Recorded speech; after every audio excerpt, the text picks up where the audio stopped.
আসসালামু আলাইকুম পঞ্চম শ্রেণীর শিক্ষার্থী বন্ধুরা, দেখো আমি তোমাদেরকে আজ দেখো সূত্র দেখাবো। গুণফল গুণফল সমান কি? দেখো গুণ্য গুণন গুণক, তাই না? গুণ্য সমান কি? গুণ্য সমান গুণফল ভাগ গুণক। তাহলে গুণক সমান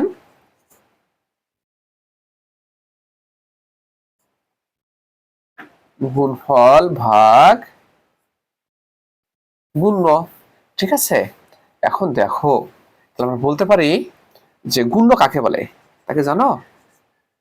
গুণ্য গুণ্য হলো যে সংখ্যাকে গুণ করা হয়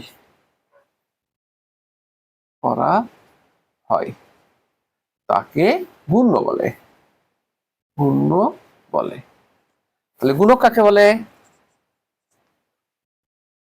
গুণক হলো যে সংখ্যা দ্বারা গুণ করা হয়, দ্বারা গুণ করা হয় তাকে গুণক বলে। দেখো গুণ্য গুণ গুণক, তার মানে এইটা হলো গুণ্য, প্রথমটা হলো গুণ্য আর পরেরটা হচ্ছে গুণক। আছে এই সংখ্যাকে গুণ করা হয় আর এই সংখ্যা দ্বারা গুণ করা হয়, ঠিক আছে?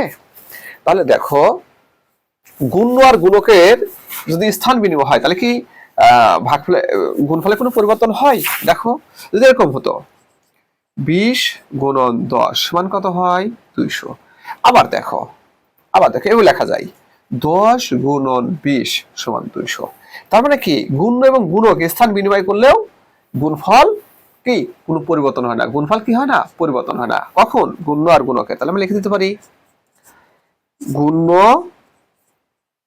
এবং গুণক স্থান পরিবর্তন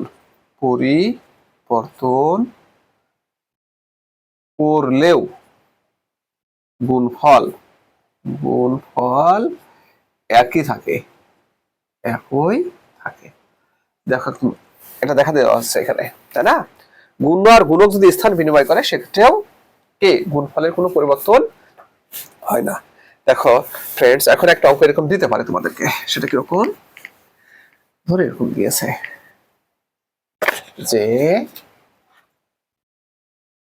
গুণ্য ধরে এরকম দেওয়া আছে 500 গুণ 100 সমান 50,000। বললো এখানে গুণ্য কত, তাই না? আবার বলতে পারে গুণক কত,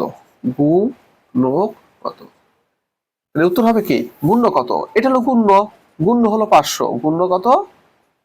500। আর গুণক কত? দেখো 100, ঠিক আছে? এভাবে কিন্তু আসতে পারে। গুণ্য গুণক তোমাদেরকে চিনতে হবে, তাই না?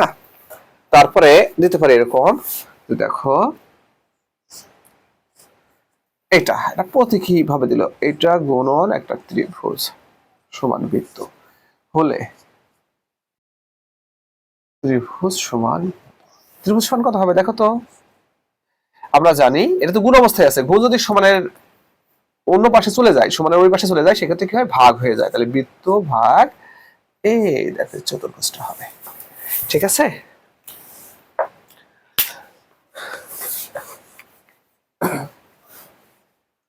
ফ্রেন্ডস, এখন তোমাদেরকে একটা সহজ পদ্ধতির গুণ দেখাবো। সহজ পদ্ধতি দেখো এরকম আছে 999 গুণন 37। সহজ পদ্ধতির নিয়ম কি? এই অংশটাকে ভাগ করতে হয়, ভাঙতে হয়, ভেঙে কি করতে হয়? হয় 1000, নয় 100, না হয় 10,000, এরকম রূপান্তর করতে হয়। দেখো এটাকে ভেঙে আমরা 1000 বিয়োগ 1 করলাম। 1000 বিয়োগ 1 মানে কি? 999 গুণন 37। এখন দেখো 1000 গুণন 37 বিয়োগ 1 গুণন 37, তাহলে গুণ করলে কত হয়? 37 এর পরে 1 2 3 0 বিয়োগ দেখো 37। এখন বিয়োগ করে দাও, 7 কত 10 হবে 3 হলে হাতে 1, 4 কত 10 হবে 6 হলে হাতে 1, 1 কত 10 হবে 9 হলে হাতে 1, 6। তো ফ্রেন্ডস, সবাইকে অসংখ্য ধন্যবাদ।